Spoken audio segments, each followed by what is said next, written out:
Salam əziz izləyicilər. Bugünkü çalışmamız yenə Ələddin Məmmədlinin kitabındandır. 119 nömrəli çalışmaya baxaq. 1 faktorial, 2 faktorial, 3 faktorial, 4 faktorial plus 30 faktorial cəmini 120-yə bölünməsindən alınan qalığı tapın.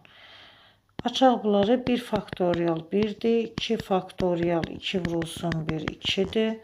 3 faktorial 3 vurulsun 2 vurulsun 1 6 deməkdir. 4 faktorial 4 vurulsun 3 vurulsun 2 vurulsun 1 bərabərdir 24'dür. Biz bilirik ki n faktorial 1'dən n'ə qədər natural ədədlərin hasilidir. 5 faktorial 5 vurulsun 4 vurulsun 3 vurulsun 2 bu eləyəcək 120. Baxın 5 faktorialdan sonra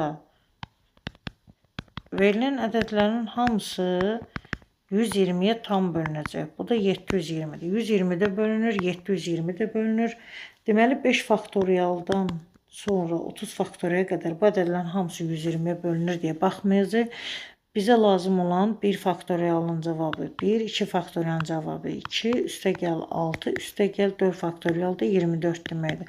Bu cəm 33 verir. 33 ədədi 120'yə bölünəndə qalıq elə 33 ədədinin özüdür. 33 120'dən kiçik olduğuna görə qalıq 130'un özüdür. Cavab Y variantı. Qulaq asdığınıza görə təşəkkür edirəm. Sağ olun.